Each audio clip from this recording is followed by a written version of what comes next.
পাপ হলো এক প্রকারের ভালোবাসা। আমরা এর মোহে পড়ে যাই, আমরা এতে আসক্ত হয়ে যাই। আর এই অনুচ্ছেদটি আসলে ভালোবাসার একটা প্রতিযোগিতা। কারণ আপনি ইন্দ্রিয় সুখ ভালোবাসেন, আপনি এই পাপগুলোকে ভালোবাসেন, আর আপনি তা ছাড়তে চান না, কারণ এতে আপনার সুখানুভূতি নষ্ট হবে। আর অন্যদিকে আল্লাহ বলছেন, আমি আমার নিজের দ্বারা সেই সুখকে প্রতিস্থাপন করে দিব,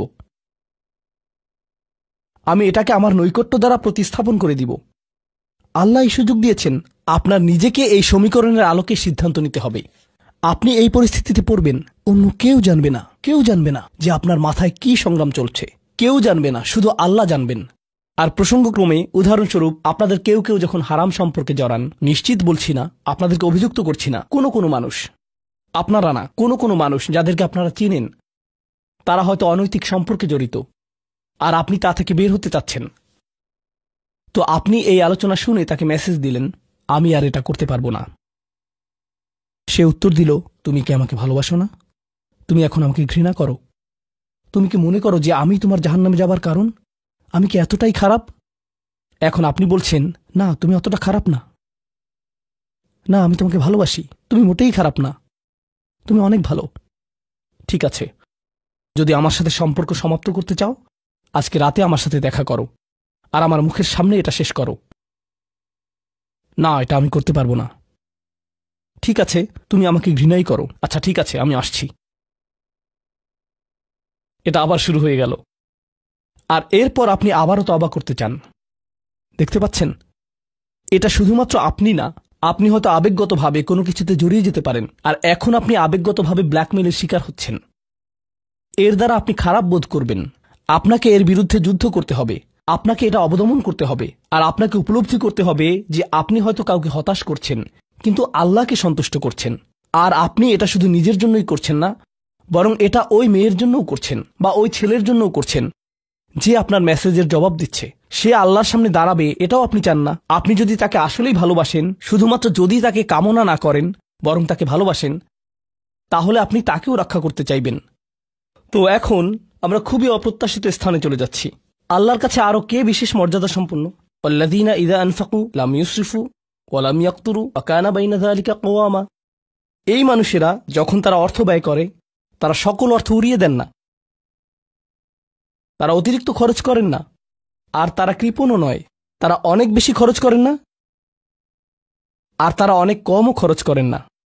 তাদের বাজেট ভারসাম্যপূর্ণ। বাজেটের সাথে আল্লাহর নৈকট্যের সম্পর্ক কি?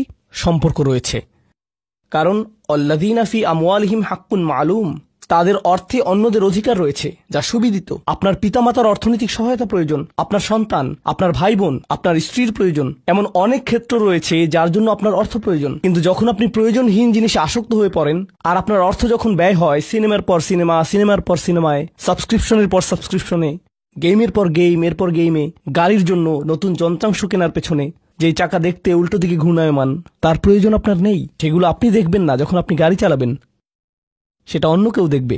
এগুলো ঘুরবে অন্য কারোর জন্য, আপনার জন্য না। যন্ত্রাংশ অথবা ডিভাইস। আপনি নতুন আইফোন ছাড়াও বেঁচে থাকবেন, এতে কোনো ক্ষতি হবে না।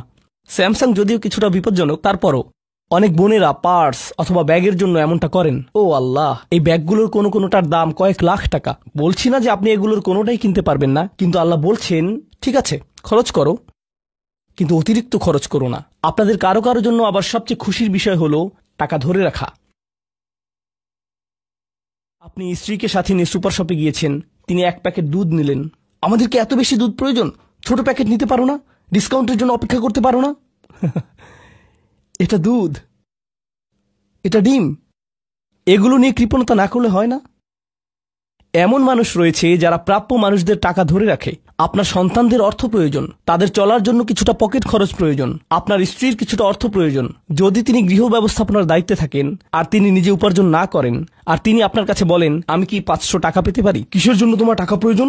আমাকে সম্পূর্ণ প্রতিবেদন প্রদান করবে, সকল রিসিট দেখাবে। দাঁড়ান, 1 মিনিট থামুন। এটা লাম ইয়াকতুরু, এটা আপনার জন্য চ্যালেঞ্জ হতে পারে। আপনি যদি আল্লাহর নৈকট্য লাভ করতে চান, আপনার পরিবারের খাবারের প্রসঙ্গ আসলে তাদেরকে জঞ্জালের মতো বিবেচনা করবেন না। আপনার জন্য সর্বোত্তম খরচের খাত হলো আপনার পরিবার। নিজের পরিবারের সাথে এরকম খারাপ আচরণ করবেন না, কিন্তু অতিরিক্ত খরচও করবেন না। অন্যরা এমন আছে যারা টাকা উড়ায়। আল্লাহ হয়তো আপনাকে কিছুটা অর্থ দিয়েছেন, আর আপনি আপনার 16 বছরের সন্তানকে BMW কিনে দিলেন যাতে সে রাস্তার পাশে লাগিয়ে দিয়ে অ্যাক্সিডেন্ট করতে পারে, আর তারপর তাকে আরেকটা কিনে দিলেন। না না না, নাফসাল্লাতী হারামাল্লাহু ইল্লা বিল হক ওয়া লা ইয়াজনুন ওয়া মান ইয়াফআল যালিকা ইয়ালকা আসামা। তারা আল্লাহর পাশাপাশি অন্য কোনো উপাস্যের কাছে প্রার্থনা করে না, আর আল্লাহর পাশাপাশি অন্য কোনো উপাস্যের কাছে প্রার্থনা না করা অবস্থায় তারা কাউকে হত্যা করে না এবং তারা ব্যভিচারে লিপ্ত হয় না। 3টি বিষয়। তারা আল্লাহ ছাড়া কারো কাছে প্রার্থনা করে না, এর সাথে রয়েছে তারা হত্যা করে না এবং তারা ব্যভিচার করে না। 3টি বিষয় একসাথে। 3টি বিষয় একসাথে। এটা তো অসাধারণ কোনো অর্জন নয়। কেউ বলতে পারে যে হ্যাঁ, আমি তো তালিকায় এসে পড়েছি, আমি কাউকে হত্যা করিনি। কিন্তু জানেন কেন এটা বৈশিষ্ট্যসূচক? কারণ এই বিষয়গুলো খুবই প্রাথমিক স্তরের, তাই না? অন্য অনেক কবিরা গুনাহ রয়েছে, কিন্তু আল্লাহ বলছেন যে তোমরা আল্লাহর কাছে বিশেষ মর্যাদার অধিকারী হতে পারবে যদি তোমরা শুধু এটুকু করো। কেন এটা বিশেষ মর্যাদাপূর্ণ? মক্কার মানুষদের কথা চিন্তা করুন, সেই সমাজের কথা চিন্তা করুন যার মাঝে কোরআন এসেছিল। সেই মানুষগুলো হাজার বছর ধরে শিরকে লিপ্ত ছিল। হত্যা তাদের কাছে সাধারণ বিষয়ে পরিণত হয়েছিল। জিনা কোনো বিষয়ই ছিল না, আর এগুলো বড় বিষয় ছিল না তাদের পূর্বপুরুষ অথবা তাদের পূর্বপুরুষ অথবা তাদের পূর্বপুরুষের কাছে। এগুলো ছিল জীবনেরই অংশ। জীবন ছিল গ্যাংস্টারের মতো। আর যখন তারা এই সকল কিছু ছেড়ে আল্লাহর কাছে আসলো, তাদের পরিবারকে বলেছিল যে ও তুমি তো এখন মুসলিম, কংগ্রাচুলেশনস। তাদেরকে সকল ধরনের বিভৎস অভিজ্ঞতার সম্মুখীন হতে হয়েছিল, তাদের প্রিয় মানুষদের কাছ থেকে, তাদের সমাজ থেকে, তাদের বন্ধু বান্ধবদের কাছ থেকে, কারণ তারা সেই অপরাধগুলো ত্যাগ করেছিলেন, তাই না?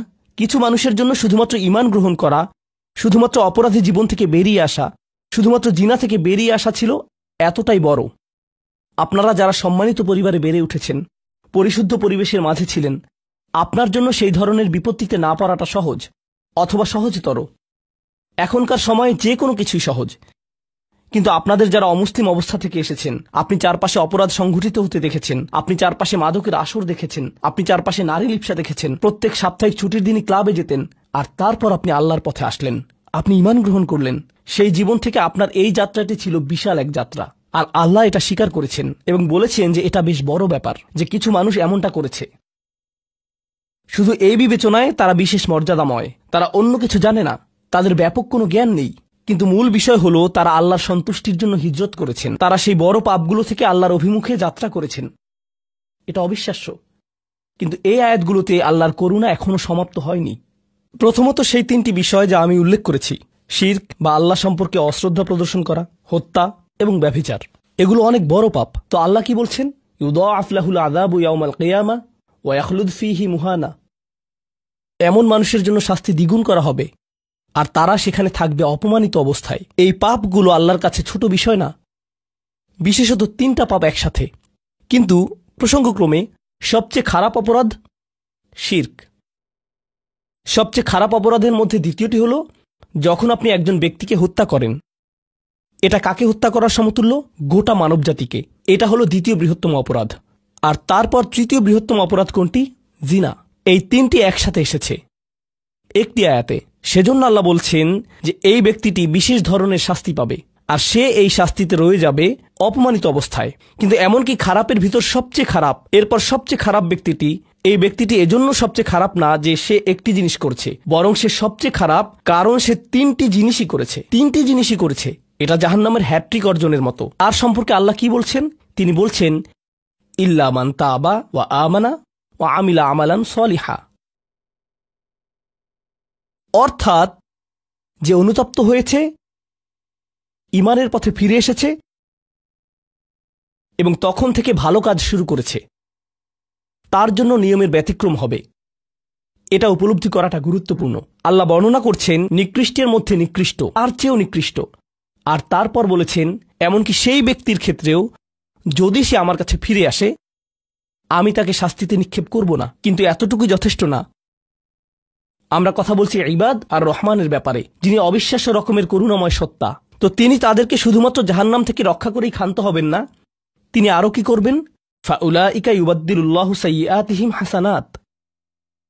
সেই মানুষগুলোর মহাপাপগুলোকে প্রতিস্থাপিত করবেন। আর আমি আপনাদেরকে মনে করিয়ে দিচ্ছি সেই পাপগুলো কি? শিরক। ইন্নাশ শিরকা লাযুলমুন আযীম। হত্যা। কাআন্নামা কাতালান নাসা জামিআ, সে যেন গোটা মানবজাতিকে হত্যা করল। এবং জিনা, ব্যভিচার, সবচেয়ে বড় পাপ এগুলো। আল্লাহ বলছেন যে পাহাড় সমান তাদের এই সমগ্র পাপ কাজগুলোকে আমি প্রতিস্থাপন করে দিব ভালো কাজ দিয়ে।